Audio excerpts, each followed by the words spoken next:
الحمد لله نحمده ونستعينه ونستغفره. أعوذ بالله من شرور أنفسنا ومن سيئات أعمالنا. حیرت سے خود من کو يهده الله کبھی فلا مضل له دیکھتا ومن ہوں يضلل اور فلا دیکھتا ہوں کبھی میں گرم کو وأشهد أن لا اور إله إلا الله دیکھتا وأشهد أن ہوں کبھی محمدا عبده حیرت سے ورسوله. خود کو کبھی دیکھتا أرسله ہوں اور بالحق دیکھتا بيانا ہوں ونذيرا. کبھی میں گرم کو صلی اور اللہ تعالی دیکھتا علی خیر ہوں خلقہ کبھی محمد وآلہ وأصحابہ اجمعین. قال اللہ تعالی یا ایہا المزمل قم اللیل الا قلیلا. يا أيها المزمل قم الليل إلا قليلا نصفه أو انقص منه قليلا أو زد عليه ورتل القرآن ترتيلا. يا صاحب الجمال ويا سيد البشر من وجهك المنير لقد نور القمر. لا يمكن الثناء كما كان حقه.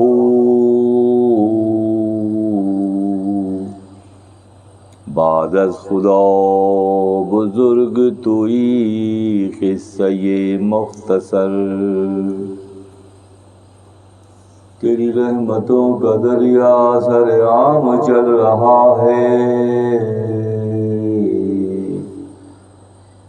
مجھے بھیک مل رہی ہے میرا کام چل رہا ہے.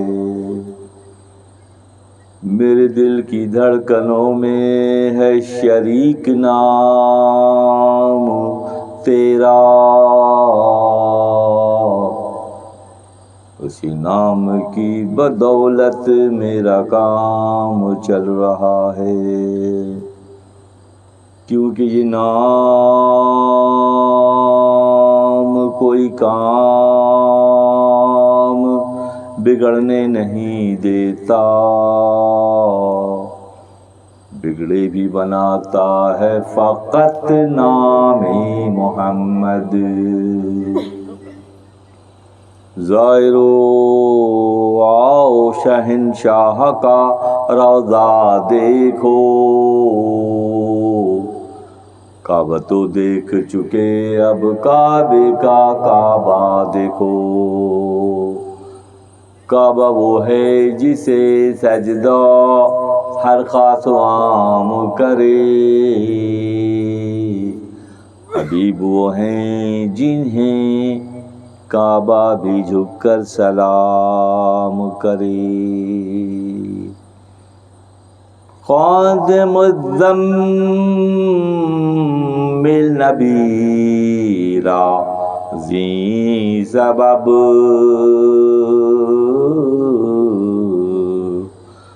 خواند مزمل نبی را زی سبب کہ برو از گلی میں بل حرب. سر مکش اندر گلی مو رو مپوش کہ جہاں جس میں سے سرگرداں تو ہو. ہے مشو پنہا زننگ مدعی کہ تو داری نور وحی شیشائی.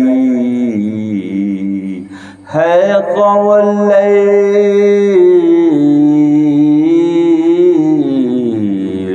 ہے قوم اللیل کی شمعی اے ہمام، شمع دایم شب بود اندر قیام.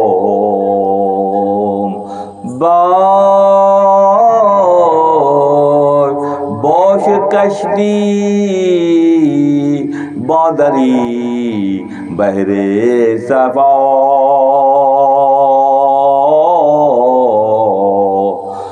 باش کشتی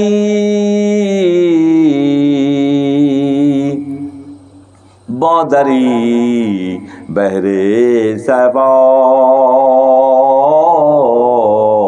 کہ تو نوحے صانعی اے مصطفیٰ. خضر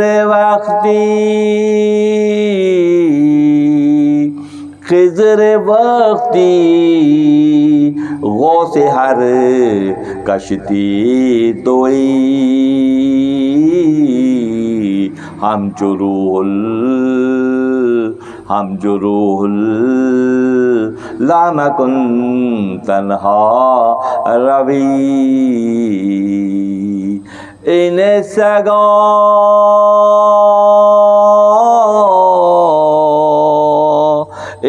سگاں کردن تذامر ان سے تو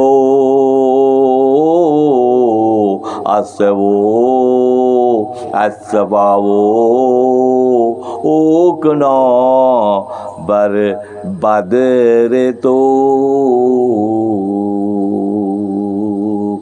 خضر وقتی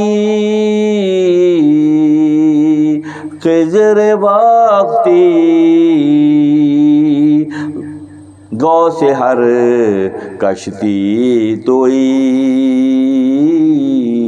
ہم چروح لامکن تنہا روی.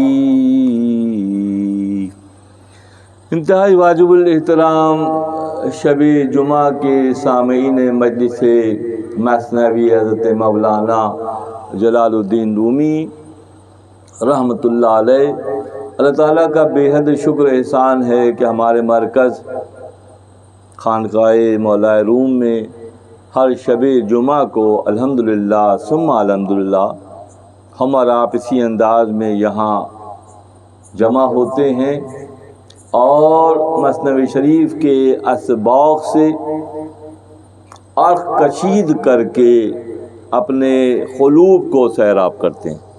یہ سعادت بزور بازو نیز تانا بخشن خدا یہ بخشندہ، اللہ تعالیٰ کی توفیق کے بدون یہ ممکن ہی نہیں ہے کہ فروغ اور سطحیت کے دور میں یہ علم و آگہی و عرفان کا یہ بحر ذخار ایک ایسا سمندر ہے جس نے معلوم خود فرماتے ہیں کہ جس کو سانس روکنے کی صبر کی جتنی زیادہ مشق ہوگی وہ اس سمندر سے میں غوطہ لگا کر اتنا بڑا سچا اور موتی لے کر برآمد ہوگا باہر. یہ سمندر کی تہوں میں بے شمار موتی ہیں، بے شمار جواہرات ہیں، اور جو صبر سے استقامت سے اس میں غوطہ زنی کرے گا وہ نادر و نایاب فکر کے موتی لے کر برآمد ہوگا. یہ خاص اللہ کا انعام و اکرام ہے. مثنوی شریف ایک ہی مرتبہ میں ایک ہی نشست میں مختلف اذہان کو مختلف طرح سے متاثر کرتی ہے.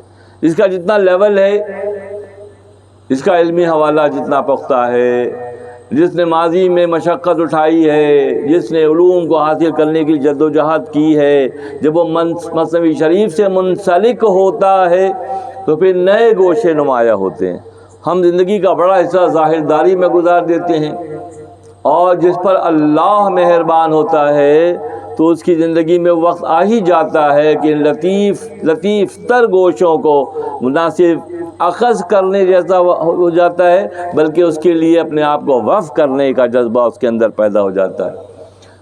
ربیع الاول کی مناسبت سے پہلی نشست سے مسلسل مثنوی شریف سے نبی صلی اللہ علیہ وسلم آقا نامدار احمد مجتبی محمد مصطفیٰ صلی اللہ علیہ وسلم کی حیات مبارکہ کے مختلف گوشوں پر گفتگو ہوئی اور سال کے مختلف ادوار میں اضافی بھی بیانات مارد بیان میں آتے ہیں۔ آج کی نشست کیونکہ ربیع الاول کا تقریباً آخر پہ ہم پہنچ گئے ہیں، 29ویں شب آج ہے، تو آج کی نشست میں ایک مرتبہ پھر دفتر چہارم سے معروم رحمۃ اللہ علیہ کا زاویہ نگاہ آذروی قرآن بیان کرنے کا شرف یہ فقیر حاصل کرے گا۔ قرآن کی بہت مشہور و معروف صورت ہے، گھروں میں اہتمام کیا جاتا ہے، سورہ مزمل کا اہتمام کیا جاتا ہے، سورہ مزمل پڑھی جاتی ہے، لوگوں نے معمول بنایا ہوا ہے۔ تو آج کی نشست میں معروم رحمۃ اللہ علیہ نے سورہ مزمل کو بنیاد بنا کر جو ہے وہ بیان کیا ہے۔ فرماتے ہیں کہ یا ایھا المزمل قم اللیل الا قلیلا نصفہ او انقص منہ قلیلا او زد علیہ ورتل القرآن ترتیلا۔ حضرت صلی اللہ علیہ وسلم کو اللہ نے مزمل کے لقب سے سرفراز کیا۔ مزمل بمعنی چادر اوڑھنے والے۔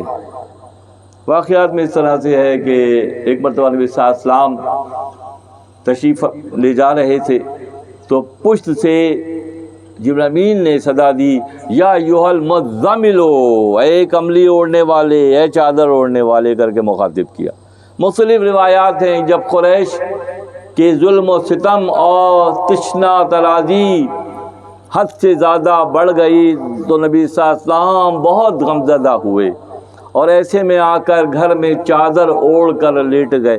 3-4 بلکہ زیادہ حوالے ہیں اس صورت مبارکہ کے حوالے سے۔ معروم رحمۃ اللہ علیہ نے یہاں وہ لی ہے کہ جب حد سے زیادہ دل آزاری ہوئی، دل شکنی ہوئی قریش کے سرداروں کی جانب سے، ابو جہل، ابو لہب، عتبہ، امیہ بن خلف، یہ وہ کردار جنہوں نے نبی صلی اللہ علیہ وسلم کو بہت تکلیف دی، قدم قدم پر تکلیف دی۔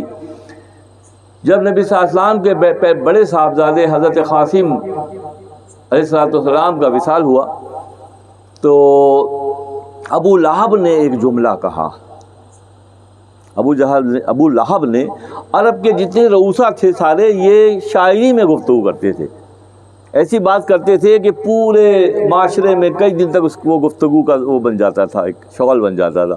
جہاں بیٹھتا، ارے صاحب فلاں نے کیا شعر کہا ہے، ارے صاحب فلاں نے کیا خوبصورت بات کی ہے، کوئی اور کام تو تھا نہیں، وہی بیٹھ کے یہ سب باتیں کرتے تھے۔ نبی صلی اللہ علیہ وسلم کے بڑے صاحبزادے حضرت قاسم علیہ السلام کا وصال ہوا تو ابو لہب نے ایک جملہ کہا، باللیل محمد ابتر، گزشتہ سب محمد معاذ اللہ ابتر ہو گئے۔ ابتر جو ہے عرب کے معاشرے میں اس اونٹ کو کہا جاتا تھا جس کے نسل کے بڑھنے کا امکان معدوم ہو جاتا تھا، ختم ہو جاتا تھا، اب وہ بچے نہیں پیدا ہو رہے اس اونٹ کے اور اس کے، تو وہ اتنی سخت بات اس نے کی کہ کل رات کو معاذ اللہ محمد ابتر ہو گئے جن کی نسل بڑھنے کا امکان معدوم ہو گیا۔ اللہ غنی، ایک تو بیٹے کا وصال اور پھر دوسرا یہ جملہ۔ اچھا، چوپالوں میں، بیٹھکوں میں یہ بات بڑے بڑے چرچے ہوئے کئی دن تک، نبی صلی اللہ علیہ وسلم بہت غمزدہ ہوئے تو اللہ کو پھر کلام کرنا پڑ گیا۔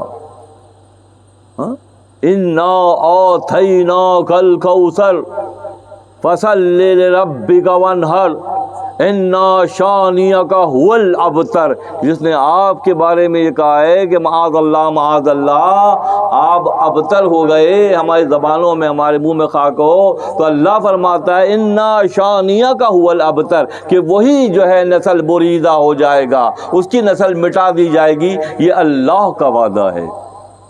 جیسے ہی پہلے ابو لہب نے چھیڑا باللیل محمد ابتر، باللیل محمد ابتر، سب کی زبانوں میں، پورے شہر میں مکہ میں یہ بات، یہ ہر ایک دوسرے سے کہہ رہا ہے۔ جب یہ آیت اللہ کے قرآن کی نازل ہوئی، ایسا جواب کہ اللہ الابتر کا صیغہ قافیے کے اعتبار سے بھی، شاعری کے اعتبار سے بھی مل رہا ہے، اور اللہ کلام کر رہا ہے اپنے نبی کی شان میں، انا شانیک هو الابتر، کہ وہی نسل بریدہ ہو جائے گا۔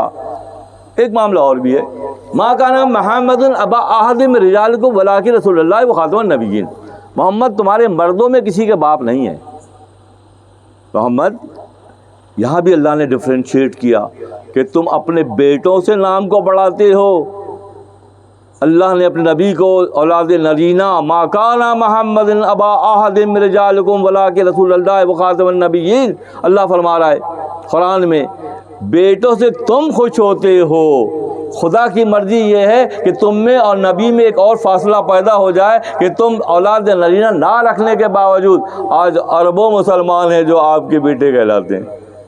200 ارب مسلمان ہیں جو کس کے امتی ہیں؟ آقا صلی اللہ علیہ وسلم کے امتی ہیں۔ یہ ڈفرینشیٹ کرتی ہے بات نبی صلی اللہ علیہ وسلم کو دیگر عام لوگوں سے۔ تو جب انا شانیک هو الابتر کا صیغہ آیا تو پورے معاشرے میں جس کو دیکھو یہی بات کر رہا ہے، کیا شان وحی کے ذریعے آئی ہے۔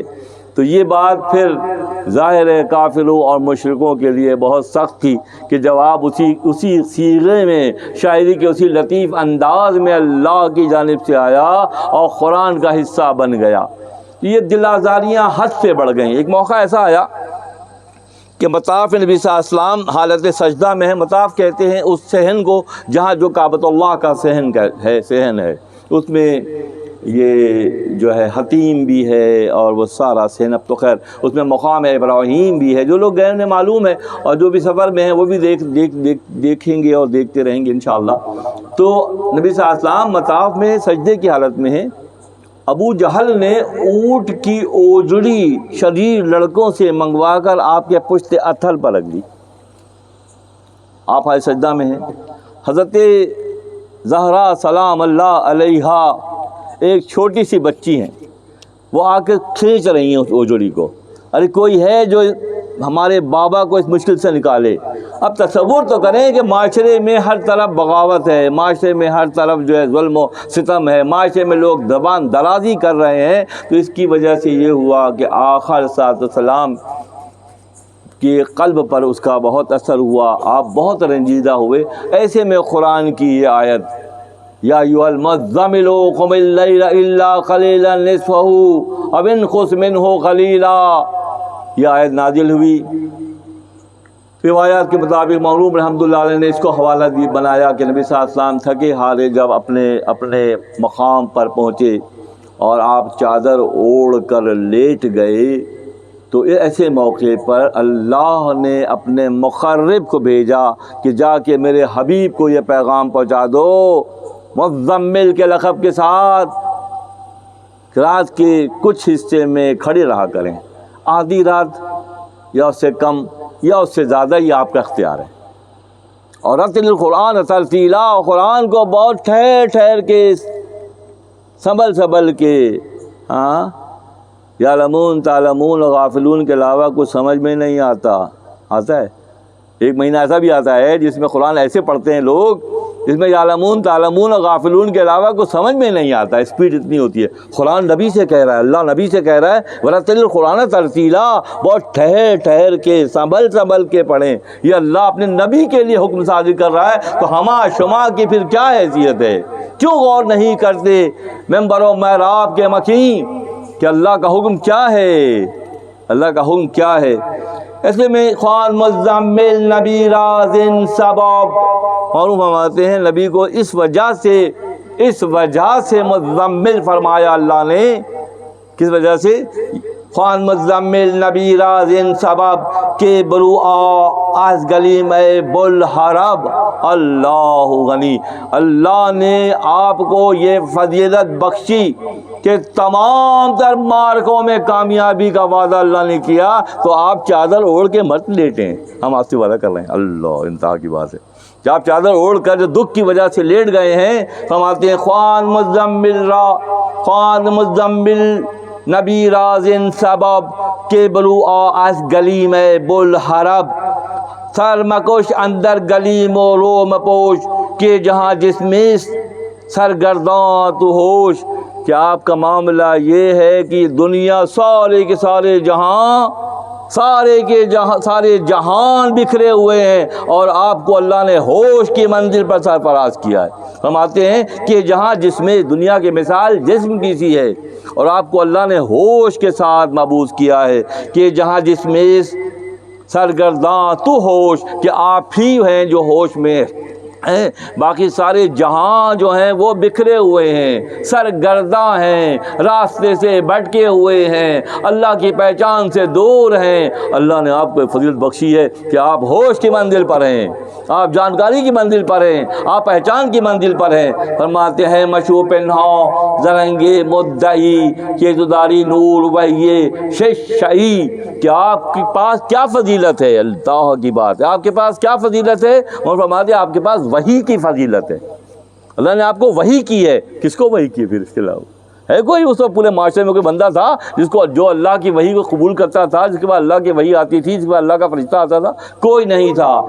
ہے خم اللیل کے شمی اے حمام شمد و یم شب بود اندر قیام، آپ کو جو قیام کے لیے کہا ہے، قم اللیل الا قلیلا کہا ہے، تو آپ کی مثال موم بتی کی سی ہے، آپ کی مثال چراغ کی سی ہے۔ چراغ ہی ساری رات جلتا ہے، موم بتی ساری رات جلتی ہے۔ کیسے کیسے زاویے ہیں جو مولانا اس میں سے کشید کرتے ہیں، اس گلدستے میں سے پھولوں سے کیسی خوشبو مولانا کشید کرتے ہیں۔ باتیں آپ کو کھڑے ہونے کا مشورہ جو اللہ نے دیا، کیونکہ شمع رات بھر کھڑی ہوتی ہے، سارے سو جاتے ہیں، شمع جاگ رہی ہوتی ہے، کھڑی ہوتی ہے، روشنی پھیلا رہی ہوتی ہے۔ کیا خوبصورت زاویہ جو مولانا دیتے ہیں۔ ہے قم اللیل کے شمی اے حمام شمد و یم شب بود، شمع ہی چراغ ہی سارے رات قیام کر سکتا ہے، باقی کسی کے بس کی بات نہیں ہے۔ بے فروغت روز روشن ہم شبات، بے پناہ شیر از ارنبست، باز کشتی باندلی بحر صفا۔ آپ کی مثال ایسی ہے، مثالوں سے واضح کریں، آپ کی مثال ایسی ہے جیسے آپ کشتی باں ہیں، کشتی کے چلانے والے ہیں، آپ ملاح ہیں۔ سمندر میں جو کشتی چلتی ہے کوئی نام و نشان کہیں آس پاس ریفرنس نہیں ہوتا، وہ جو کشتی باں ہوتا ہے، جو ملاح ہوتا ہے، سمندر کی وسعتوں کے باوجود بھی اسے راستے کی پہچان ہوتی ہے۔ دیکھیں کئی سادہ سی مثالیں ہیں، ہر شخص کے سمجھ میں آتی ہے کہ مولانا کیسی مثال جو ہے یہ غالباً آپ کے قلب اطہر پر اللہ کی جانب سے۔ باز کشتی باندری بحر صفا، اس سمندر میں، اس پاک سمندر میں، اللہ کی پہچان کے سمندر میں آپ کشتی باں ہیں، اور آپ نوح ثانی ہیں۔ ایک نوح علیہ السلام پہلے گزرے، نبی اللہ گزرے۔ جب قوم نے حد سے زیادہ تجاوز کیا، آپ کی تبلیغ کا اثر نہ لیا، نوح علیہ السلام بھی رنجیدہ ہو گئے تھے، بہت دکھی ہو گئے تھے۔ اللہ کے نبیوں کو دنیا والوں نے دکھ دیا، اللہ نے ان دکھوں پر مرہم رکھا، اللہ نے ان زخموں پر جو اللہ کے نبیوں کو مخلوق خدا نے رنجیدہ کیا، اللہ کے نبیوں اور دوستوں کو، ولیوں کو، تو اللہ نے اس کا انتظام کیا۔ فرماتے ہیں باز کشتی باندری بحر صفا کہ تو نوح ثانی اے مصطفیٰ آپ نوح ثانی ہیں۔ نوح علیہ السلام کی قوم نے جب 1100 سال آپ کی حیات بشری ہے، اور 900 سال آپ نے مشقت اٹھائی ہے نوح علیہ السلام نے۔ اور روم رحمۃ اللہ علیہ کے مثنوی میں جہاں جہاں قرآنی آیات و حوالے آتے ہیں وہ شرح طلب ہوتے ہیں، ان کی شرح کی جائے، اور قدم قدم پر ہر شعر میں کوئی نہ کوئی راز چھپا ہوتا ہے۔ فرماتے ہیں کہ تو نوح ثانی اے مصطفیٰ آپ نوح ثانی ہیں۔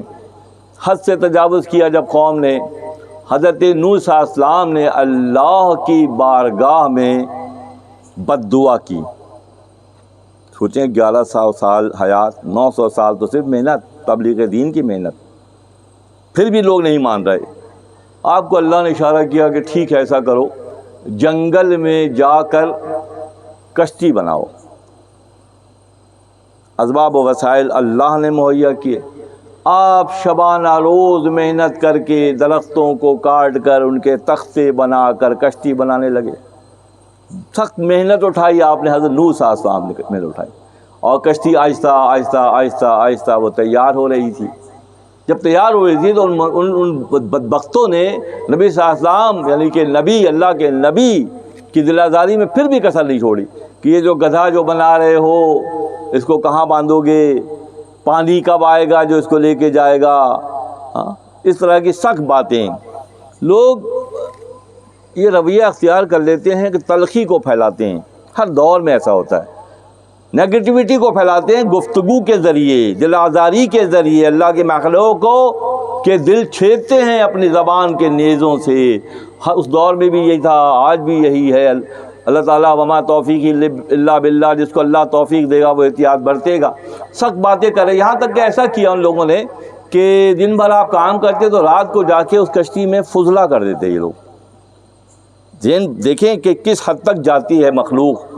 انبیاء کے دلداری کرنے، اہل اللہ کے دلداری کرنے کے معاملے میں فضلہ کر دیتے. اسی زمانے میں اس قوم میں ایک بیماری آ گئی، خارش کی بیماری آ گئی، پھیل گئی. ایک گھر میں 5 افراد ہیں تو 5 کو لگ گئی، آس پاس کے ماحول میں لگ گئی. حد درجے خارش کی بیماری پھیل گئی. ایک قاضی حکیم نے مشورہ دیا کہ اس خارش کا علاج ایک ہے، اگر تم کرنا چاہو تو کر لو. انسانی فضلہ اس کا علاج ہے. پکڑ کہاں سے ہوتی ہے دیکھیں.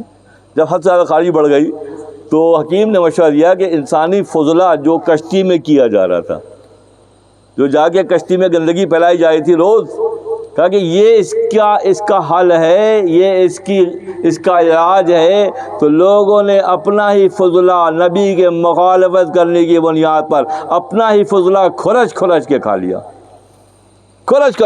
لیا. کیسی پکڑ ہے دیکھیں. جہاں سے چاہتا ہے، جب چاہتا ہے، جس طرح چاہتا ہے پکڑنے کی قدرت اللہ رکھتا ہے. حکیم کے مشورے سے لوگوں نے اپنے فضلے کو کشتی کو بالکل صاف کر دیا. پھر ہوا کیا کہ بڑھیا کے تندور سے پانی ابلنا شروع ہوا، اور اس بد دعا کے نتیجے میں جو نبی کے زبان اطہر سے نکلی دل آزاری کی بنیاد پر. یہ جو دل کو دکھانے والا جرم ہے نا، یہ بہت خطرناک ہے. لوگ بغیر سوچے سمجھے دل آزاریاں کرتے ہیں. انہیں نہیں پتا کہ یہ نیگیٹو تھور کے جو درخت لگا رہے ہیں اس میں صرف کانٹا ہوتا ہے اور زہریلا دودھ ہوتا ہے. اس میں پازیٹیوٹی کیا ہوتی ہے؟ کچھ بھی نہیں ہوتی. تو قصہ مختصر یہ ہے کہ بڑھیا کے تندور سے پانی نکلنا شروع ہوا، اور 4 دانگ عالم میں صرف ایک ہی کشتی تھی جو جائے پناہ تھی. زمین میں کہیں پناہ نہیں تھی. پوری دنیا میں، پوری زمین پر صرف پانی ہی پانی تھا، اور ایک کشتی تھی جو نبی اللہ کی بنائی ہوئی تھی.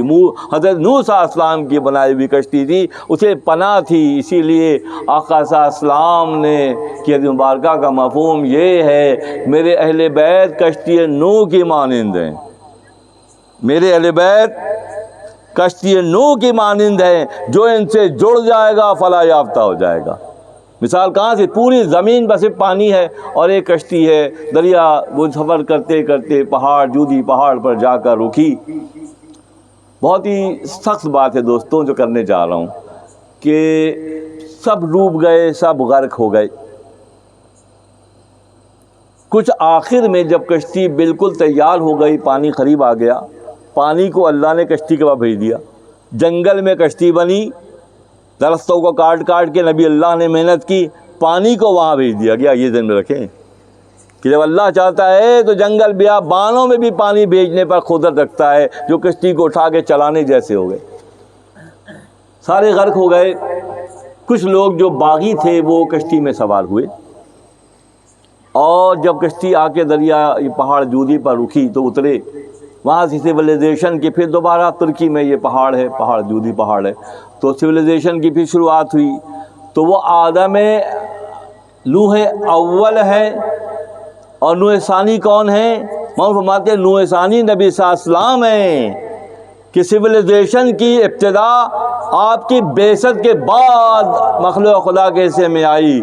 اسی لیے غالباً پچھلے دن بات ہوئی تھی، کسی مغربی مفکر نے تحقیق کی ہے کہ ازل سے، شروع سے لے کر نبی صلی اللہ علیہ وسلم کے زمانے تک انسانیت نے 25% ذہنی ارتقاء کی منزلیں طے کیں، اور آپ علیہ السلام کے صرف 23 سالہ دور نبوت میں 75% تک سویلائزیشن کا مرحلہ انسانوں کے حصے میں آ گیا۔ ان کے ذہن ارتقاء پذیر ہوئے، اور آج کی جو چمک ہے، آج کی جو ترقی ہے، وہ رہین منت ہے، آقا صلی اللہ علیہ وسلم کے قدموں کا صدقہ ہے۔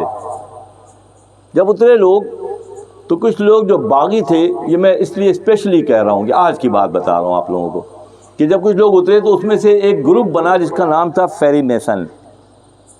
فیری میسن کی شروعات ہوئی ہے کشتی نوح سے اترنے والے ان باغیوں نے بنیاد رکھی، جو انسانیت کے دشمن ہیں اور آج بھی ہیں، آج بھی ہیں، آج بھی وہ لوگ ہیں جو انڈر گراؤنڈ کام کر رہے ہیں، اور ان کا مقصد کیا ہے؟ ان کا مقصد انسانیت کی تذلیل ہے۔ انسانیت کی تذلیل وہ گروپ چاہتا ہے جو ابلیسی انداز میں سوچتا ہے، اور انسانیت کے فلاح کے لیے، سربلندی کے لیے کون کام کرتے ہیں؟ جو پازیٹیو ونگ کے لوگ ہوتے ہیں، جو مثبت سوچ کے لوگ ہوتے ہیں، پہلے اللہ کی تعظیم کرتے ہیں، انبیاء کی حرمت کی پاسداری کرتے ہیں، اور اپنی ذمہ داریوں کو، اللہ کے نظام کو رائج کرنے کے لیے محنت کرتے ہیں۔ اور جو دوسرا گروپ ہے جو میں نے بتایا نیگیٹیوٹی کی بنیاد پر فیری میسن اور اس کے بہت سے گماشتے آج بھی مصروف عمل ہیں، آج کے دور میں بھی۔ زیادہ پرانی بات نہیں ہے، کچھ عرصے پہلے کراچی میں بھی ایک فیری میسن کا آفس ہوا کرتا تھا، پاکستان بننے تک وہ آفس تھا، اور بعد میں بھی آفس تھا۔ ان کا مقصد صرف یہی ہے کہ لا تفسدوا فی الارض بعد اصلاحها، قرآن کا مضمون ہے۔ زمین پر فساد مت پھیلاؤ اصلاح کے بعد، زمین پر فساد مت پھیلاؤ، اللہ کی رحمتوں کی ناشکری نہ کرو، کیونکہ یہ وہ گروپ ہے جو اللہ کی ناشکری کرتا ہے۔ بعض کشتی بعض میں بڑا ایک اور بات بھی ہے رہ جاتی ہے، جب آپ کا ایک بیٹا تھا، اس کا نام تھا کنعان، حضرت نوح صلی اللہ علیہ وسلم کا بیٹا تھا، اور اس نے کہا کہ جیسے ہوتا ہے، اکثر یہ ہوتا ہے دوستوں، جو بہت قریب ہوتے ہیں وہ پہچان نہیں پاتے ہیں۔ جو بہت قریب ہوتے ہیں، ابا کی پہچان نہیں ہو رہی، ابا آنکھ تھوک رہے ہیں، ابا جو ہے لنگی پہن کے گھوم رہے ہیں گھر میں، تو وہ بچوں کے دل میں بعض اوقات تعظیم نہیں پیدا ہوتی، وہ محروم رہ جاتے ہیں۔ ایک بندہ کوسوں دور سے چل کر آتا ہے، جھک کر بہت ادب سے دستبوسی کرتا ہے، سبھی کچھ لے جاتا ہے، اور جو قریب والے بعض اوقات اس لیے محروم رہ جاتے ہیں کہ ان میں سے ادب نکل جاتا ہے، اور با ادب با نصیب ہوتا ہے، اور بے ادب بے نصیب ہوتا ہے۔ یہ اللہ کا نظام ہے۔ کنعان نامی بیٹا تھا حضرت نوح صلی اللہ علیہ وسلم کا، اور آپ مسلسل ظاہر تبلیغ دین کا کام کرتے تھے کہ ابا میں آپ کے لیکچر سن کے نا پریشان ہو گیا ہوں، ہر وقت آپ کو نصیحت کر رہے ہوتے ہیں، میں آپ کی بات نہیں سنوں گا کہ بیٹا کشتی میں سوار ہو جاؤ، اس کشتی کے علاوہ کہیں پناہ نہیں ہے۔ اس نے کہا میں پہاڑ پہ چڑھ جاؤں گا، پہاڑ جتنی بھی کوشش کرو گے کامیاب نہیں ہو سکو گے، کیوں اللہ کا وعدہ ہے اگر پناہ ہے تو اسی کشتی میں ہے۔ اس نے کہا میں پہاڑ پہ چڑھ جاؤں گا۔ جیسے وہ پہاڑ پہ چڑھنے لگا، کشتی قریبی، تو ایک بڑی موج آئی اور اس نے کنعان کو غرق کر دیا۔ نوح صلی اللہ علیہ وسلم نے گریہ کیا، اللہ میرا بیٹا، خبردار خبردار، وہ تمہارے اہل میں سے نہیں ہے، وہ تمہارا بیٹا نہیں ہے، اس کی عقل میں شیطان نے قبضہ کر لیا ہے، وہ شیطانی فکر کا مالک ہے، تمہارا بیٹا کیسے ہو سکتا ہے؟ اور تمہاری بد دعا پہ ہم نے سب کو مٹا دیا، تمہیں اپنا بیٹا یاد رہا؟ کیا نازک بات ہے بہت یہ، کہ تمہاری بد دعا پر ہم نے زمین کو پانی سے بھر دیا اور سب غرق ہو گئے، تمہیں اپنا بیٹا یاد رہا؟ خبردار ایک لفظ بھی اگر نکالا زبان سے اور تو نبوت سے خارج کر دیا جائے گا۔ اللہ غنی اللہ غنی، جس کے رتبے ہیں سوا اس کو سوا مشکل ہے۔ جس کے لیے مقام و مرتبہ ہے تو نزاکتیں بھی بہت ساری ہیں کہ حد سے تجاوز نہ کریں. روشناسی میں بول باب ہر رہے را خاص اندر راہ آب. خضر وقتی غوث ہر کشتی تو اے محمد مصطفیٰ آپ اس وقت کے خضر ہیں. کیا ہیں؟ فرماتے ہیں خضر وقتی غوث ہر کشتی توئی ہم چو روح اللہ مکن تنہا روی، کہ آپ کو اللہ نے نجات دہندہ بنایا ہے، کشتی کو کنارے پہ لگانے والا بنایا ہے، اور ہر قافلے کے سپہ سالار کے طور پر اللہ نے خضر کے انداز میں آپ کو پسند کیا ہے. ہم چو روح اللہ مکن تنہا روی، آپ روح اللہ حضرت عیسیٰ علیہ السلام. دیکھیں پھر واقعہ قرآن میں آپ حیران ہیں کہ معروم رحمۃ اللہ علیہ کی علم کی کیفیت کیا ہے. ہر شعر میں کسی نبی کا ذکر ہے، ہر شعر میں اللہ کسی دوست کا ذکر ہے. تو یہاں فرماتے ہیں خضر وقتی غوث ہر کشتی توئی ہم جو روح اللہ مکن تنہا روی. آپ حضرت عیسیٰ علیہ السلام کا واقعہ یہ تھا کہ تنہا رہتے تھے، بھیڑ بھڑک کو پسند نہیں کرتے تھے، تنہائی میں زندگی گزارتے تھے. تبلیغ کا کام کرنے کے بعد تنہا ہو جاتے تھے، لوگوں سے دور ہو جاتے تھے. بلکہ یہاں تک ہے کہ ایک کنگا ہوتا تھا پاس اور ایک پیالہ ہوتا تھا، پیالہ پانی پینے کے لیے اور کنگا کرنے کے لیے سر پہ. تو ایک دن دیکھا آپ نے حضرت عیسیٰ علیہ السلام نے، جب آئے گا ذکر تو بھائی وہ تو شرح اس کی لازمن ہونی ہے نا، ہم آگے کیسے بڑھ سکتے ہیں بغیر شرح کیے. تو پیالے ایک دن دیکھا کہ ایک بندہ ایسے پانی پی رہا ہے، اسی دن پیالہ توڑ دیا. اللہ غنی اللہ غنی. اسی دن عیسیٰ علیہ السلام نے جو دو چیزیں پاس ہوتی تھیں، ایک پیالہ اور ایک کنگھی، تو اس کو چھوڑ دیا. پھر ایک دن دیکھا کہ صاحب بال ایسے بنا رہے ہیں، یعنی کہ نبی بھی ریفرنس دیتے ہیں. اللہ غنی. ہر اچھی چیز مومن کا کھویا گم شدہ خزانہ ہے، جہاں سے ملے لے سکتا ہے. عیسیٰ علیہ السلام کو جب ایک دن دیکھا آپ نے کہ لوگ ایسے ہاتھ سے انگلیوں سے کنگھی کر رہے ہیں تو کنگھی سے بھی فارغ ہو گئے.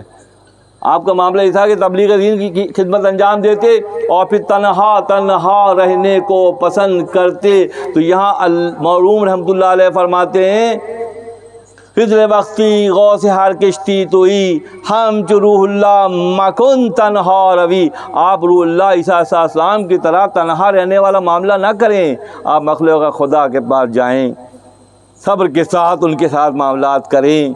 اور اگر وہ دل آزاری کرتے ہیں، اے ہر قدر مکرے تو دورہ دل گرو، اگر یہ مکاری اور چالاکی کرتے ہیں تو آپ دل چھوٹا نہ کریں، دل پکڑیں. گردن اچرا من جنم تو شاد رہو، کہ میں ان کی گردنیں میں توڑوں گا، آپ مطمئن رہیے. کیا ابو جہل کی گردن نہیں توڑ دی؟ ابو لہب کی گردن نہیں توڑ دی؟ امیہ بن خلف کی گردن نہیں توڑ دی؟ عتبہ اور عتیبہ کی گردن نہیں اللہ نے توڑ دی؟ اللہ نے وعدہ کیا کہ آپ کی جو مخالفت کر رہے ہیں، آپ کے ساتھ مکاری چالاکی کی باتیں کر رہے ہیں، آپ کی لڑائی کر رہے ہیں، ہر کدار ماں کرے تو دورت دل گرو، دل کو پکڑیں، دل کو سنبھالیں، رنجیدہ نہ ہو. گردن اشرا من زنم تو شاد رو، آپ مطمئن رہیے، خوش رہیے. ان تمام اس وقت سے لے کر تا قیامت تک کی جو بھی مقابلے پہ آئے گا، جس روپ میں آئے گا، سامراج کا ایجنٹ بن کر آئے گا، اپنی ذہن کے طور پہ آئے گا، اس کی گردن مارنے کا وعدہ اللہ نے کیا ہے. کیا سامراجی ایجنٹ یہ نبی صلی اللہ علیہ وسلم کے مقام مرتبے کو گرانے کی کوشش نہیں کر رہے؟ اس دور میں بھی آج بھی کر رہے ہیں. تو کون ہے جو ڈیفینسو میکانزم کا رول پلے کرے گا؟ کون ہے جو نبی کی حرمت کو داغدار ہونے سے بچائے گا؟ یہ اللہ جس سے کام لینا چاہے گا اور اللہ جس سے اس خدمت کی جس کو پسند کرے گا وہ کر پائیں گے. خضر وقتی غوث ہر کشتی توئی ہم چو روح اللہ مکن تنہا، روح اللہ کی طرح سے کنارہ کش مت ہو جائیے. فرماتے ہیں وقت خلوت نیز اندر جمائے، اے خدے چوں کو خوافو تو ہمائے. کہ آپ کی مثال کوئی خوف کی سی ہے اور آپ کے اوصاف حمیدہ ہما کی طرح سے ہیں. ایک پرندہ ہوتا ہے جسے ہما کہتے ہیں، کوئی خوف میں رہتا ہے. رشیا کا علاقہ ہے جہاں کوئی خوف ہے، دوری کی بنیاد پر اس کو ریفرنس کے طور پہ لیا جاتا تھا شاعری میں بھی. اور ہما ایک پرندہ ہوتا ہے. تو اللہ نے کیسے معروم کو دیکھیں کہ کیسے کیسے حوالے آپ کے پاس ہیں. این سگو کردند ز امر ان سے تو اصطفیٰ وہ او کنا بر بدر تو یہ جو جتنے آپ کے مخالف ہیں، اللہ غنی، انتہا کی بات ہے، جتنے مخالف ہیں ان کی مثال چاند جب 14ویں کا چاند آسمان پر دوڑتا ہے دوستوں تو زمین پر کتے بھونکتے ہوئے اس کے ساتھ دوڑتے ہیں۔ کیا مشاہدہ ہے مولوی رحمۃ اللہ علیہ کا۔ 14ویں کا چاند جب ایسے لگتا ہے رات کو کہ دوڑ رہا ہے، بادلوں میں سے نکل کے جو ہے وہ دوڑ رہا ہے، تو مولوی فرماتے ہیں کہ ای سگا کردان، یہ سگ ہیں، کتے ہیں جو آپ کے مقام و مرتبے کو نہیں پہچان کر آپ پر بھونکتے ہیں، ہر دور کا کتا، زمانہ جاہلیت کے عرب کے معاشرے کا کتا ہو یا 2024 میں سامراج کا پالتو کوئی کتا ہو جو نبی صلی اللہ علیہ وسلم کی حرمت کو داغدار کرنے کی سوچے گا، فرماتے ہیں ای سگا کردن ذا امر، قرآن کی آیت ہے کہ جب قرآن وَإِذَا قُرِئَ الْقُرْآنُ فَاسْتَمِعُوا لَهُ وَأَنصِتُوا لَهُ لَعَلَّكُمْ تُرْحَمُونَ، جب قرآن پڑھا جائے،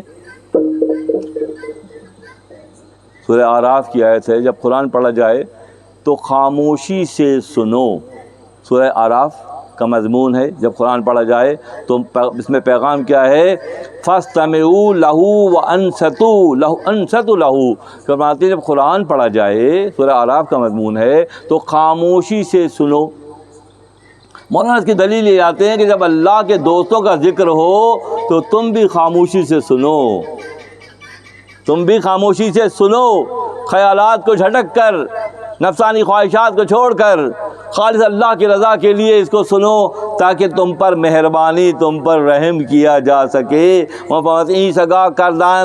ای سگا کردن ز امر انستو اصطفیٰ، وہ کہتے ہیں بھوکنے کو، کنا برباد رتو، کہ آپ کی مثال چاند کی سی ہے۔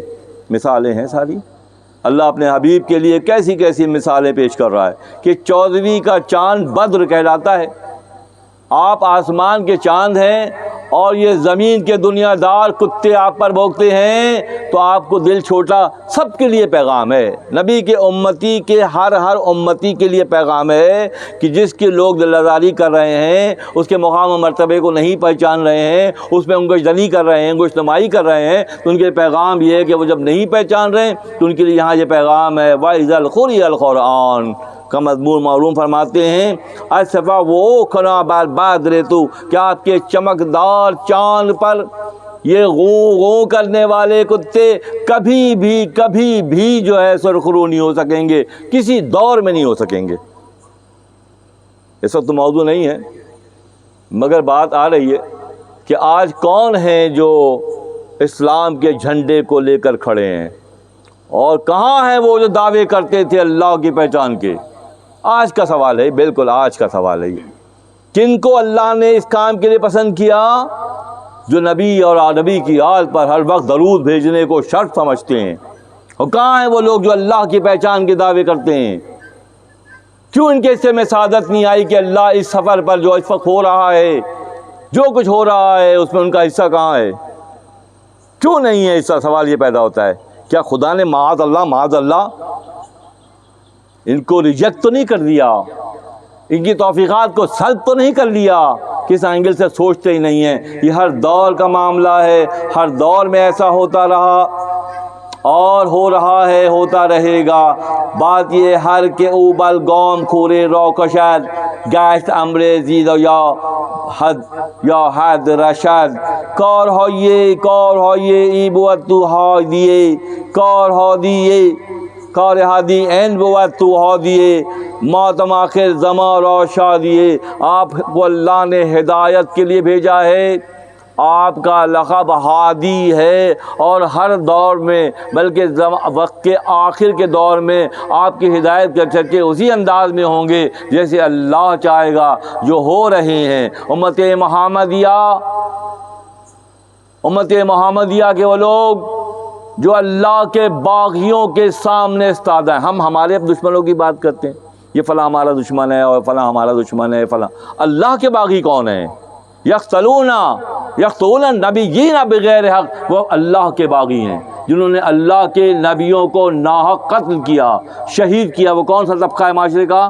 ہمارا آپ سب جانتے ہیں، نام لیے بغیر ہم جانتے ہیں کہ وہ کون ہے جو اللہ کی بارگاہ سے دھتکار دیے گئے، وہ کون ہے جو اللہ کی بارگاہ سے نکال دیے گئے ابلیس کے انداز میں، وہ وہی ہے متکبر جو اس وقت کی جنگ میں ان کا حصہ ہے، وہ اس جنگ میں شریک ہے، اور فتح ہمیشہ نصر من اللہ و فتح قریب، کہ اللہ کی نصرت و فتح انہی کے حصے میں آئے گی جو محمد اور آل محمد کو پہچان کر اپنی ذمہ داریوں کو پوری ذمہ داری سے محسوس کر کے حق ادا کریں گے۔ اللہ کا نظام ان کے ساتھ۔ ہر کدار مکری تو دورت دل گرو، ہر کدار مکری تو دورت دل گرو، گردنش رو من زنم تو شاد رو، جو بھی مکر کرے گا، توجیحات پیش کرے گا، اپنے فکر کو نیگیٹیولی جو ہے وہ یوز کرے گا، اللہ کا وعدہ ہے گردنش رو من زنم تو شاد رو، کیا آپ مطمئن رہیں میں ان کی گردنوں کو میں توڑوں گا۔ چیز خود لو اللہ آتھر کھمون پیش پائیے نر پھرانے جہاں۔ ان کی چالاکیوں مکاریوں کی مثال معلوم کیا خوبصورت دیتے ہیں۔ وہاں ایک ترک ہوتے ہیں، ایک ترکمان ہوتے ہیں۔ ترکمان جو ہیں وہ مضافات میں رہنے والے لوگ ترکمان کہلاتے ہیں، اور ترک جو ہے وہ سینٹرلائز جو ہیں وہ ترک ہیں۔ تو ترکمان جھگیوں میں جھونپڑیوں میں رہتے ہیں۔ ترکمان جھگیوں، جیسے ہمارے ہاں بھی مضافاتی پٹی میں لوگ بیچارے رہتے ہیں، غریب لوگ رہتے ہیں، ان کی جھگیاں جھونپڑیاں ہوتی ہیں۔ وہ جو آپ کے مخالف ہیں وہ ترکمان کے انداز میں ہیں، اور آپ کی مثال ہاتھی کی سی ہے، ہاتھی ساری جھونپڑیوں کو ایک ہی دفعہ میں رون دیتا ہے۔ کیسی کیسی مثالیں ہیں جو ہر دور کے لیے ہیں۔ آپ فرماتے ہیں کہ اس طرح سے آپ کی آپ کو پہچان نہ کرنے والوں، آپ سے محبت نہ کرنے والوں کا معاملہ، آج چراغ او بپیش سر سرم، خود سے باشد ان مہیے پیغمبرم، چوں تو اسرافیل وقتی راست خیز، رست خیز سوز پیش رست خیز، ہر کے گوید کو قیامت ای صنم، خیش بالمول قیامت نک منم، ور نباشد اہل ای ذکر و خنود، پس جواب اللہ، پس جواب الاحمق اے سلطان سکوت، کہ جاہلوں کے ساتھ گفتگو نہ کی جائے، جاہلوں کے سوال کا جواب بھی نہ دیا جائے، ان کو ان کے حال پر چھوڑ دیا جائے، اپنے حق کے پہچان کی گھڑیوں کو پازیٹیولی یوز کیا جائے۔ جتنا وقت ہم جوہلا کے ساتھ گزاریں گے، جتنا وقت ہم جوہلا کے سوالات کے جواب دینے میں گزاریں گے، معلوم کا مشورہ یہ ہے کہ جواب جوہلو بوشت خاموشی، جہل کا جواب یہ ہے، بہت سمپل سا فارمولہ دے دیا۔ جس دیر میں آپ ان سے الجھیں گے اور ان کے سوالات بیہودہ اور سطحی سوالات کے جواب دینے میں وقت گزاریں گے، تو وہاں فرماتے ہیں اتنی دیر آپ اپنے اصلاح کی فکر میں گزاریں، یہ آپ کے کام آئے گی، کیونکہ آپ سے کسی کے بارے میں نہیں پوچھا جائے گا، آپ سے صرف آپ کے بارے میں پوچھا۔ جب آپ سے آپ کے بارے میں پوچھا جائے گا تو پھر ہونا تو یہ چاہیے کہ اس بات کی فکر کی جائے کہ اپنے وقت کو سنوارا جائے اور راہ خدا میں کی جانے والی محنت کو بچایا جائے۔ جاہلوں کے ساتھ الجھ کر، جاہلوں کے ساتھ وقت گزار کر مزید نقصان کا معاملہ، کہتے ہیں پس جواب الاحمق اے سلطان سکوت، کہ جاہلوں کا جواب جو ہے یہی ہے کہ خاموشی اختیار کی جائے۔ ذا سمان حق سکوت آیت جواب، چوں بود جانا دعا نامستجاب۔ اللہ غنی۔ معلوم فرماتے ہیں کہ جوہلا کے ساتھ معاملہ یہ ہوتا ہے کہ ان کی دعائیں قبول نہیں ہوتی، ان کی گستاخیوں کی وجہ سے، ان کی جہل کی وجہ سے، ان کے کلمات کی ادائیگی کی وجہ سے، ان کے حق کو نہ پہچاننے کی وجہ سے، معلوم فرماتے ہیں کہ ان کی دعائیں قبول نہیں ہوتی۔ مثلاً کہتے ہیں کہ اگر کوئی پیاز اور لہسن کھائے تو وہ نہ بھی قسمیں کھائے کہ میں نے پیاز نہیں کھائی ہے اور میں نے لہسن نہیں کھایا ہے، تو لہسن اور پیاز تو خود بولتے ہیں، لہسن اور پیاز تو خود ان کی بدبو پھیل جاتی ہے۔ کوئی بندہ لہسن اور پیاز کھا کے مجلس میں آئے گا تو پڑوسی فوراً پہچان لے گا کہ حضرت جی نے آج خوب لہسن اور پیاز کھایا، ایسا ہی ہے نا۔ وہ فرماتے ہیں اسی طرح سے جب تم حق کے خلاف گفتگو کرتے ہو، حق کے خلاف گفتگو کرتے ہو، اللہ کی پہچان کے خلاف باتیں کرتے ہو، اللہ کے رسولوں اور اللہ کے دوستوں ولیوں کو نہیں پہچانتے ہو، تو اس میں خاص طرح کی بدبو پھیل جاتی ہے، اور وہ بدبو تمہارے منہ سے نکل کر اسی طرح جیسے پیاز اور لہسن کی بدبو ہوتی ہے وہ آسمانوں تک چلی جاتی ہے، اور تمہاری دعاؤں کی قبولیت کے راستے میں رکاوٹ بن جاتی ہے۔ کیسے بن جاتی ہے؟ ایک چھوٹا سا بادل کا ٹکڑا سورج کے سامنے آ جائے تو سورج فنا نہیں ہوتا، چھپ جاتا ہے۔ ایک چھوٹا سا بادل کا ٹکڑا چاند کے مقابل آ جائے تو چاند ہونے کے باوجود چھپ جاتا ہے۔ خدا موجود ہے، حاضر و ناظر ہے، مگر تمہاری دعائیں قبول اس لیے نہیں ہو رہی کہ تمہارے معاملات میں کلیئرنس نہیں ہے، تمہاری فائلیں رکی ہوئی ہیں۔ مختلف اوقات میں اللہ کے دوستوں کے ساتھ ان کے مقام مرتبے کو نہ پہچاننے کی وجہ سے ایک خاص طرح کی بدبو پیدا ہوتی ہے جو آسمانوں تک چلی جاتی ہے، جس کے نتیجے میں تمہاری دعائیں مستجاب نہیں ہوتی، تمہاری کوششیں کامیاب نہیں ہوتی، تمہارے معاملات تم تفکر کے اپنے خوف سوچ کے مطابق جو چاہو کہہ لو، مگر پروف کہاں سے ہوگا؟ پروف یہاں سے ہوگا کہ آپ کی تنگیاں ختم نہیں ہو رہی، آپ کی مشکلات ختم نہیں ہو رہی، آپ کی بیماریاں ختم نہیں ہو رہی۔ یہ اس بات کو سوچیں بیٹھ کے کہ کہیں ایسا تو نہیں ہے کہ ہم نے لہسن اور پیاز کی جو بدبو کے انداز میں اپنی گفتگو سے وہ بدبو پھیلائی ہے جو ہمارے اور ہمارے رب کے درمیان ایک حجاب بن گیا ہے، ایک بادل آ گیا ہے جو ہماری دعاؤں کی قبولیت کے راستے میں رکاوٹ ہے۔ ذات مو حق سکوت آیت جواب، جب تم درخواست کرتے ہو تو وہاں سے سکوت ہے، جواب نہیں آتا۔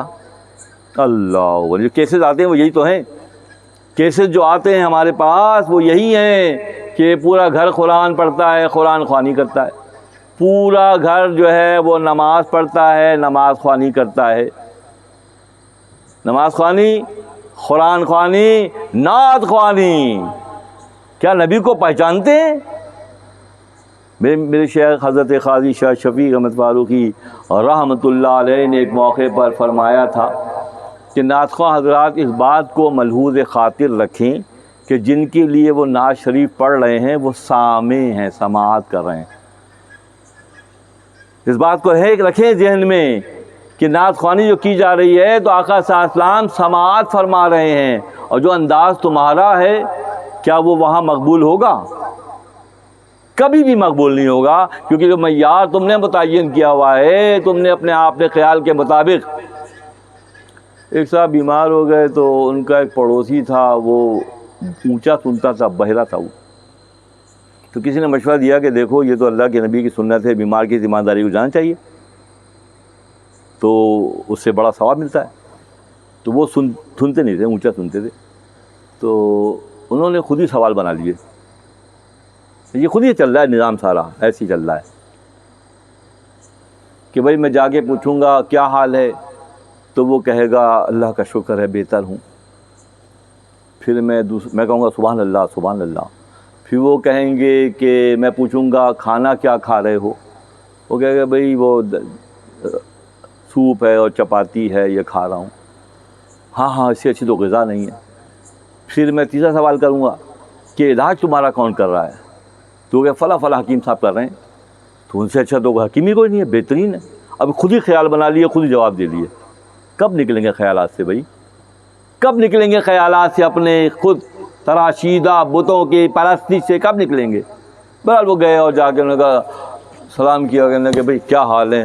اس نے مریض نے جواب دیا، یہ اونچا سنتے تھے نا، تو اس نے کہا کہ زندگی حرام ہو گئی ہے، جان سے مال سے نقصان اٹھا رہے ہیں۔ سبحان اللہ سبحان اللہ، ہیں ہوتی ہے میرا حال خراب ہے اور یہ سبحان اللہ کہہ رہا ہے، ماشاء اللہ کہہ رہا ہے، بڑے خوش ہوئے، جو آبی خواب ہو گیا۔ پھر کہنے لگے اچھا کھا کیا رہا ہو؟ تو چڑ گیا تھا مریض، وہ کہنے لگے جہنم کے انگارے کھا رہے ہیں، اس سے اچھی تو غذا کوئی نہیں، زبردست غذا ہے یہ تو، ہاں۔ پھر تیسرا سوال رہ گیا، کہنے لگے اچھا علاج کس سے ہو رہا ہے؟ کہ ابلیس سے علاج کروا رہا ہوں، کہنے لگے اس سے اچھا تو معالج کوئی نہیں ہے، اس سے اچھا تو کوئی حکیم ہی نہیں ہے جو تمہیں علاج کرا کہ مطمئن ہو کے آ گئے۔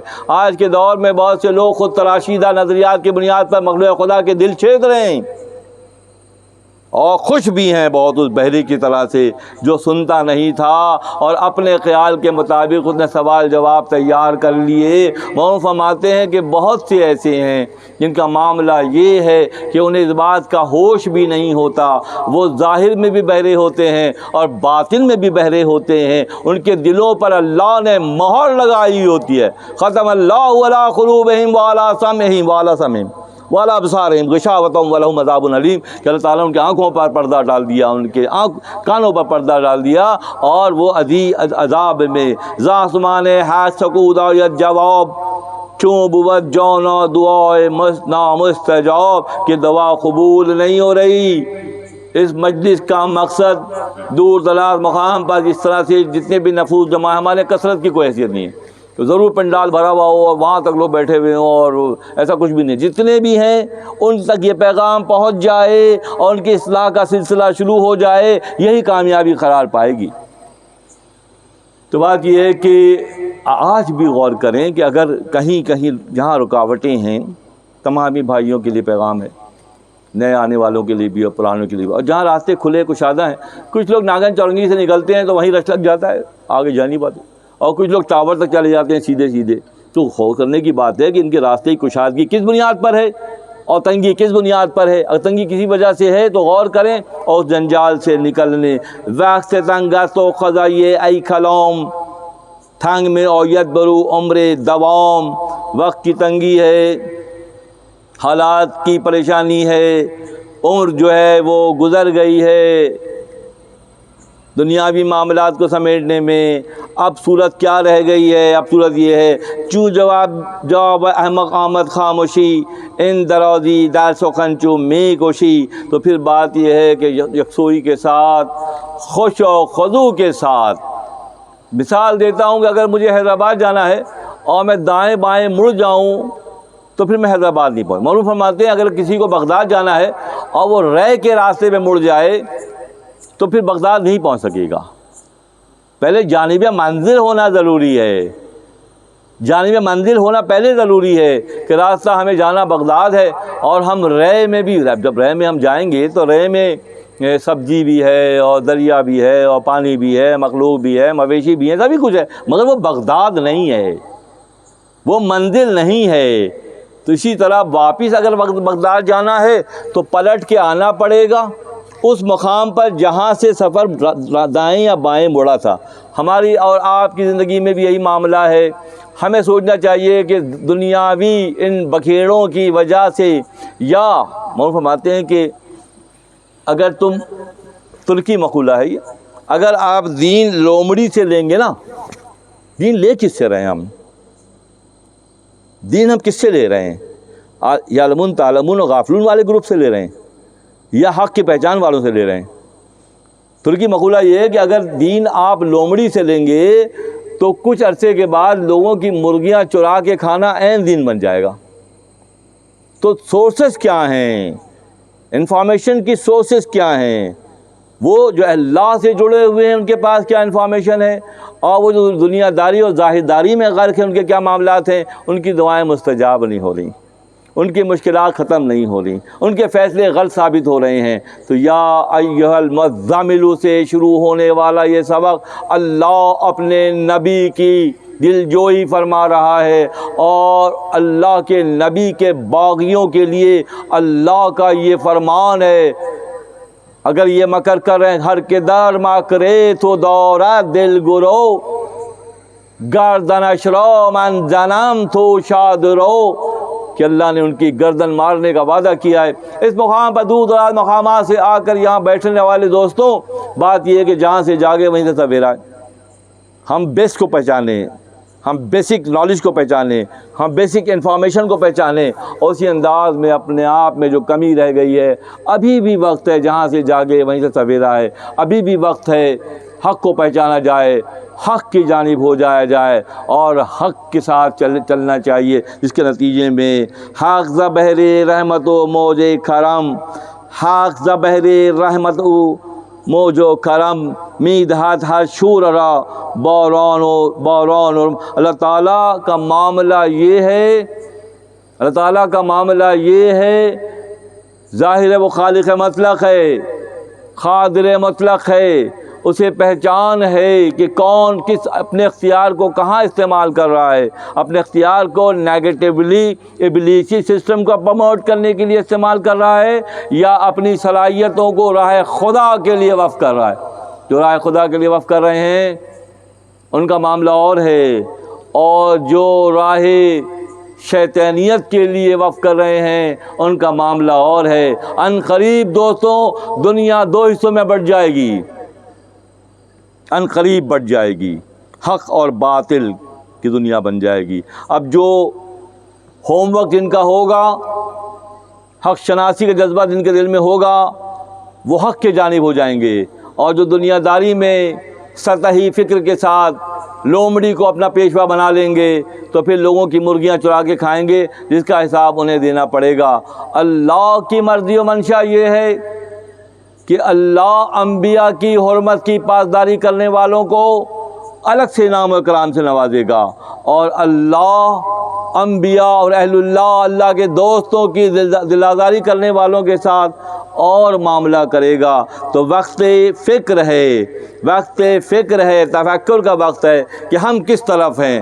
ظاہرداروں نے خدا نہ خواستہ ہمیں اس راستے پر تو نہیں موڑ دیا ہے جو اللہ کے باغیوں کا معاملہ ہے، جنہیں احسان نہیں آتا، جنہیں مروت نہیں ہے، جنہیں اللہ کی مخلوق سے محبت نہیں ہے. اور جنہیں اللہ کی مخلوق سے محبت ہے ان کا زاویہ نگاہ الگ ہے. کیا ہے وہ زاویہ نگاہ؟ بھائی بستامی رحمۃ اللہ علیہ سفر حج میں ہیں، اور ایک نوجوان بلخ کا ایک خوبصورت نوجوان، دراز کا تو بہت خوبصورت، سفر میں ساتھ ہے. اب تو سفر ابھی جائیں گے تو آ جائیں گے، پھر وہ سفر مہینوں سالوں کا ہوتا تھا. اونٹوں پر، خچروں پر، گھوڑوں پر جو ہے سفر کیا جاتا تھا. تو ظاہر ہے ایسے ہوتا تھا تو پھر نشستیں بھی ہوتی تھی راتوں میں اور فجر کے بعد. تو آپ نے پوچھا، اس نوجوان نے پوچھا کہ احسان کیا ہے؟ احسان کیا ہے؟ باعث تعمیر ہم تو آپ نے فرمایا کہ احسان یہ ہے کہ جب مل جائے تو کھا لیا جائے، اور نہ ملے تو خاموشی اختیار کر لی جائے. یہ احسان کی ایک شق ہے، احسان کا ایک انداز ہے کہ اللہ کی جانب سے اگر رزق مل جائے تو کھا لیا جائے، اور نہ ملے تو سکوت اختیار کیا جائے، شکوہ نہ کیا جائے بلکہ سکوت اختیار کیا جائے. تو اس نوجوان نے جواب دیا کہ یہ جو آپ کہہ رہے ہیں حضرت، یہ تو ہمارے بلخ میں کتے ایسا کرتے ہیں. جب ملتا ہے تو کھا لیتے ہیں، نہیں ملتا ہے تو دم کو ٹانگوں کے درمیان سے گزار کے سو جاتے ہیں. ہمارے کتے کرتے ہیں بلخ میں ایسا. اللہ، کون سامنے مقابل کون ہے؟ بایزید بسطامی سید الطائفہ سامنے ہیں، اور نوجوان یہ جواب دے رہا ہے. حیران ہو گئے، کیا کہہ رہے ہو تم نے؟ ہاں ہمارے بلخ میں کتے ایسا کرتے ہیں، مل جاتا ہے کھا لیتے ہیں، نہیں ملتا ہے سو جاتے ہیں، خاموشی سے سو جاتے ہیں. تم بتاؤ احسان کیا ہے؟ تم بتاؤ احسان کیا ہے؟ احسان یہ ہے کہ جب ملے سارا کا سارا بانٹ لو. جب ملے کھاؤ نہیں. کتنے زاویہ نگاہ کی بات ہے کہ جب ملے تو بانٹ دو، علم بانٹ دو، عرفان بانٹ دو، عاجزی بانٹ دو، رزق بانٹ دو. کون سا طبقہ ہے جو بانٹتا ہے؟ جو بانٹتا ہے وہی سرخروئی کے منزل پر ہے. جب مل جائے تو بانٹ دو، اور نہ ملے تو پھر خاموشی اختیار کر لو. تھوڑی دیر میں فیصلہ ہو گیا کہ کون اپنی طرف دیکھتا ہے، خود پسندی کا شکار ہے، اور کون اللہ کے رضا کے مطابق اپنی فکر کو ڈھالتا ہے اور مخلوق خدا کے لیے مشفق و مہربان ہو جاتا ہے. یہ اہل اللہ کا راستہ ہے، اور اہل اللہ نے یہ کر کے دکھایا ہے، ہر دور میں کر کے دکھایا. معروم رحمۃ اللہ علیہ کا معاملہ یہ ہے کہ طویل چلہ کشی کا معاملہ ہے. شاید میں نے پہلے بھی عرض کیا، کسی موقع پر طویل چلہ کش ہوتے تھے. خونیہ شریف سے قریب ایک علاقہ ہے، لاندرا کہلاتا ہے. معروم وہ عیسائیوں کی آبادی تھی. تو معروم رحمۃ اللہ علیہ وہاں جا کے چلہ کش ہوتے تھے، حجرہ لے لیتے کرائے پر اور رہتے تھے 2-3 مہینے وہیں اندر رہتے. تو جب مشہور ہو گئی بات کہ ایک مسلمان ولی ہمارے علاقے میں آ کر ریاضت کرتا ہے، پورے اس معاشرے میں عیسائی معاشرے میں بات مشہور ہو گئی۔ ایک مرتبہ ایسا ہوا کہ ایک راہب انذار کرا تھا کہ آپ باہر آئیں گے۔ جب آپ باہر آئے چلہ گاہ سے تو آ کے سامنے کھڑا ہو گیا۔ تمہاروں نے سے پوچھا کہ تم بڑے ہو، تمہاری داڑھی بڑی ہے۔ کیا سوال، آپ کے بارے میں اتنا مشہور ہے، بہت بڑے ولی ہیں اور بہت صاحب کرامت ہیں، اور ہمارے ہاں تو بڑے آپ کی عزت ہے، اور آپ یہ سوال کیسے سوال کریں، تم بڑے ہو، تمہیں داڑھی بڑی ہے؟ ہاں بتاؤ تم بڑے ہو، تمہاری داڑھی بڑی ہے۔ تو اس نے کہا کہ میں پیدا ہوا، پھر میں بالغ ہوا، پھر میری داڑھی نکلی، اور پھر میں اس عمر کو پہنچ گیا اور داڑھی میری سفید ہو گئی ہے۔ مولانا نے فرمایا کہ تمہاری داڑھی تو اللہ کے خوف سے سفید ہو گئی، مگر تمہارے اندر کی سیاہی ابھی ختم نہیں ہوئی۔ باہر سے سفید ہو گئے، اندر سے باہر سے سفید ہو گئے، اندر کی کالک نہیں مٹی۔ اندر کی کالک کو کون مٹائے گا؟ اندر کی کالک کو کون دیکھے گا؟ اندر دیکھنے کی صلاحیت اللہ نے کس کو دی ہے؟ آنکھ کا ڈھیلا تو سبھی کے پاس ہے، بصارت تو سب کے پاس ہے، بصیرت کس کے پاس ہے؟ جو اندر دیکھتے ہیں وہ اللہ کے محبوبین کو اللہ نے اس انداز میں نوازا کہ وہ اندر دیکھتے ہیں۔ وہ راہب کو جب مولانا روم رحمۃ اللہ علیہ نے یہ فرمایا کہ باہر سے تو تیری داڑھی تو سفید ہو گئی خشیت اللہ کی وجہ سے، وہ تو خالق کو پہچانتی ہے، سفید ہو گئی، اور تیرے اندر کی سیاہی، تیرے دل کی سیاہی ابھی ختم نہیں ہوئی۔ اسی وقت قدموں میں گر گیا اور اس نے پھر معافی تلافی کر کے اسلام قبول کیا۔ دوستوں کریکٹر سے تبدیلی آئے گی، لفاظی سے نہیں آئے گی، لفاظی سے نہیں آئے گی۔ سورہ یونس نامی ایک آتش پرست کو بار بار اس لیے کہتا ہوں، مجھے لگتا ہے کہ آج ہی کی بات ہے یہ۔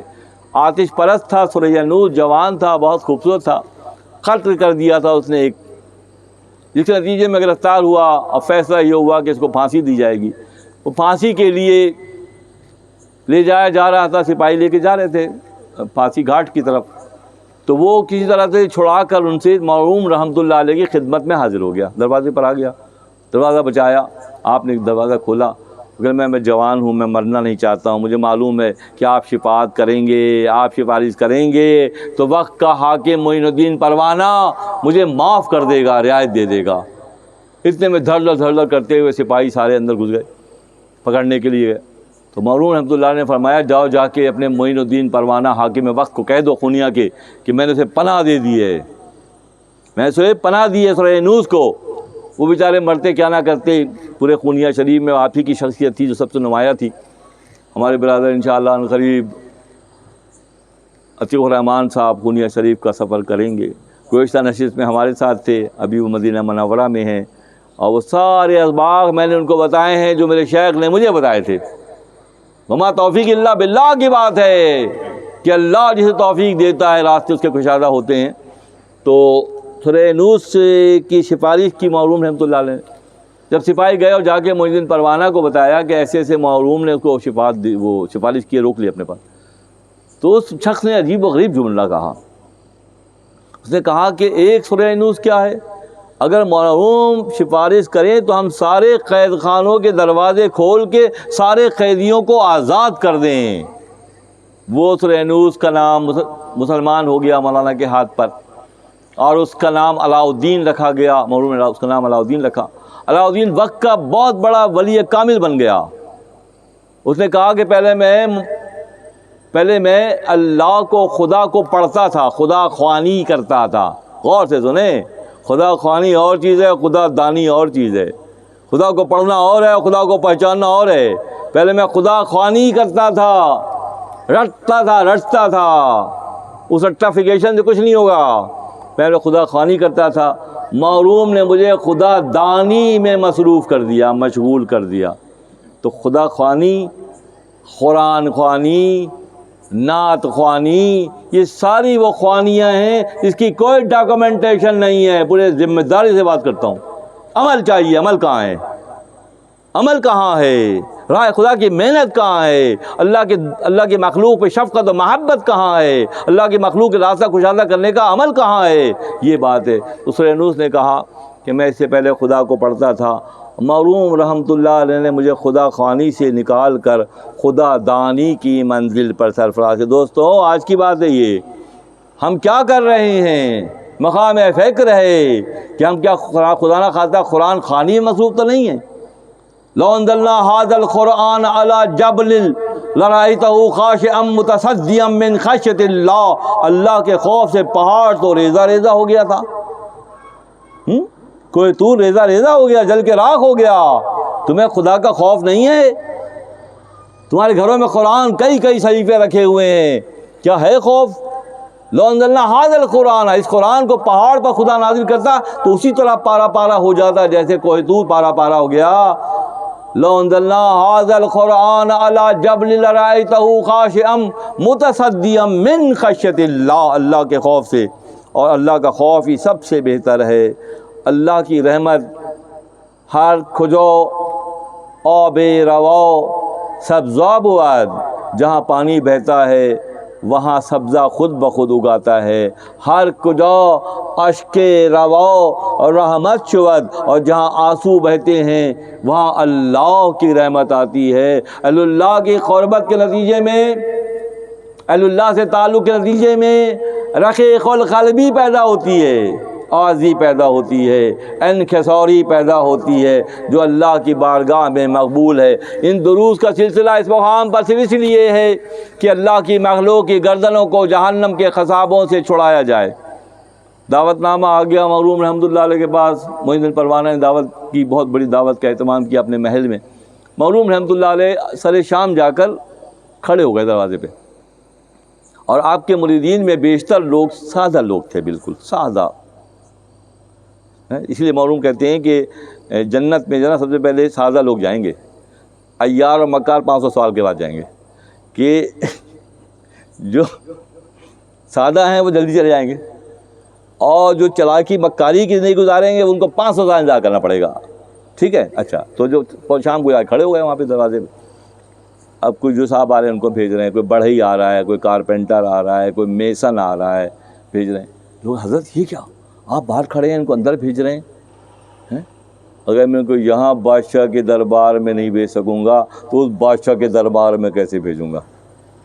یہاں کے بادشاہ کے دربار میں ان کو لے جا نہیں پاؤں گا میں، تو اس بادشاہ کے، کہ ان میں سے بہت سے ابو بکر شبلی بڑھئی تھے، اور منصور جو ہے وہ روئی دھنتے تھے، حلاج تھے منصور کے والد. ان کے ناموں کے آگے رحمۃ اللہ علیہ لگا ہوا ہے. تم مٹا سکتے ہو تو مٹا دو. ان کے ناموں کے آگے اللہ کے لطف و کرم کی وجہ سے رحمۃ اللہ علیہ لکھا ہوا ہے.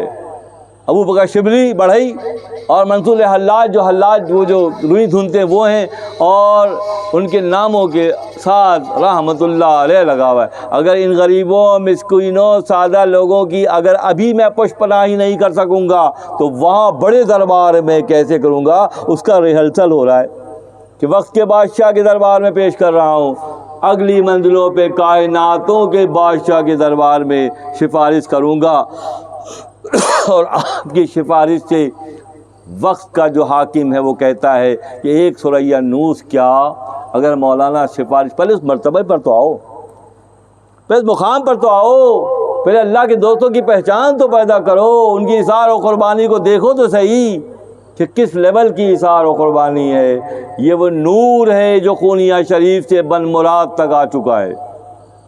مجھے پورا یقین ہے حیات بشری کے دور کے آخر تک یہ فقیر اپنے حصے کی ذمہ داری پہلا جو ہے پوری کرے گا، اور ان بچوں کے دلوں کے اندر اس نور کو میں بھر دوں گا کہ یہ ایک ایک بندہ بہت سو پر اکیلا بھاری ہوگا. اس کے پاس علم کی دلیلیں ہوں گی، اس کے پاس عرفان کی روشنی ہوگی. ان کے پاس ہمیں بہت زیادہ نہیں چاہیے، 10 20 50 کی بھی اگر اصلاح آپ نے کرنے کا سلسلہ کر دیا تو یہی نجات اخروی قرار پائے گا. اللہ تعالیٰ ہم تمام کا حامی و ناصر ہو. آقا صلی اللہ علیہ وسلم کی حیات مبارک کے مختلف گوشوں سے فقیر نے حد المقدور کوشش کی کہ علم کو منتقل کیا جائے. آپ کے زمانہ طفلی سے لے کر آپ کے حیات مبارکہ کے آخری سرے تک. ایک موقع پہ غزوہ بدر میں بات پھر وہی آ جائے گی۔ غزوہ بدر میں زنجیروں سے باندھ کے اصحاب کفار کو لا رہے تھے، زنجیروں اور رسیوں سے باندھ کے۔ میری کتاب ہے غالباً ارمغان عشق کے عنوان سے، اس میں نے اس کو بہت اسکیچ کر کے شامل کیا ہے۔ لا رہے تھے تو کھینچ کے لا رہے تھے، تو نبی صلی اللہ علیہ وسلم مسکرا رہے تھے۔ اس مسکراہٹ کو وہ ان لوگوں نے دیکھا، کفار نے جو قیدی تھے، بڑے بڑے نام تھے اس میں، دیکھا تو آپس میں خسر پسر کرنے لگے کہ ان کو لوگ، ان کے جو لوگ ہیں وہ ان کو رحمت رحمت رحمت کہتے ہیں، یہ کون سی رحمت میں باندھ کے لے کے جا رہے ہیں۔ تو جو سلیمان 3 میل سے چیوٹی کی آواز سن لیتے تھے، تو سلمان کے امام کا مقام پر کیا ہونا چاہیے؟ سلمان 3 میل سے، 3 کوس سے چیوٹی کی آواز سن لیتے تھے اور مسکراتے تھے۔ سورہ نمل کا مضمون ہے۔ تو پھر جنہوں نے سلمان کو شب اسریٰ میں مسجد اقصیٰ میں نماز پڑھائی ہو، ان کا کیا مقام ہوگا؟ کہ یہ اپنے نبی کو، جن کے یہ نام لیتے ہیں، کہتے ہیں رحمت ہیں، رحمت ہے، کیسی رحمت ہے؟ نبی صلی اللہ علیہ وسلم کے گوش اطہر، گوش مبارک، یہ جو چیمگوئیاں پہنچ گئیں، آپ نے روکا سب کو، رک جاؤ، میں اس لیے نہیں مسکرا رہا ہوں کہ میں تم لوگوں کو رسیوں سے باندھ کے لے جا رہا ہوں، میں اس لیے مسکرا رہا ہوں کہ کچھ لوگوں کو میں رسیوں سے باندھ کے جنت میں لے کے جا رہا ہوں۔ اس لیے مسکرا رہا ہوں میں کہ تم لوگ جہنم کے راستے پر تھے، میں تمہیں رسیوں سے باندھ کر، معروف فرماتے ہیں رسیوں سے باندھ کر جو ہے وہ جنت کے راستے پر لے کے جا رہا ہوں، اس لیے مسکرا رہا ہوں۔ وما ارسلناک الا رحمۃ للعالمین، سارے جہانوں کے لیے اللہ نے آپ کو رحمت بنا کر بھیجا۔ اس رحمت سے جڑ جانا ہی کامیابی کی دلیل ہے۔ جو جڑتا جائے گا وہ سرخرو ہوتا جائے گا۔ کسی نشست میں گزشتہ یا ایھا الذین آمنوا وابتغوا الیہ وسیلہ وجاہدوا فی سبیلہ لعلکم تفلحون آیا ہے مضمون 6 پارے کی آیت۔ مومنوں سے اللہ مخاطب ہے، کلمہ گو سے مخاطب ہے، نماز، روزے، حج، زکوٰۃ سب ادا کر رہے ہیں، مومن جبھی تو مومن کہلائیں گے۔ تو اللہ مومن مخاطب ہے، یا ایھا الذین آمنوا وابتغوا الیہ وسیلہ، اللہ کی جانب وسیلہ تلاش کرو۔ مومن سے کہا، غیر مومن کی نہ درود کی ضرورت ہے نہ وسیلے کی ضرورت ہے۔ جو وسیلے کے منکر ہیں، اللہ کو وسیلے کی ضرورت نہیں ہے، ہمیں وسیلے کی ضرورت ہے کہ ہمارا پیغام وہاں تک پہنچے۔ تو بات یہ ہے کہ اس کے درمیان میں اللہ نے اپنے اور مخلوق کے درمیان جو رحمت کا جو تعین کیا ہے، اس رحمت سے جڑ جانا ہی کامیابی کی دلیل ہے۔ اللہ تعالیٰ ہم تمام پر اپنا فضل فرمائے، اور ان ایام ربیع النور میں جو کچھ بیان کیا گیا ہے، غلطی کوتاہی کو معاف فرماتے ہوئے اللہ سے قبول کرے، ہم تمام کی زبان کے گرہوں کو کھول دے، اور ہم تمام کے سینوں کو اپنے نور سے معمور کرے۔ اللہ تعالیٰ ہم تمام کا حامی و ناصر ہو۔ وآخر دعوانا ان الحمد للہ رب العالمین۔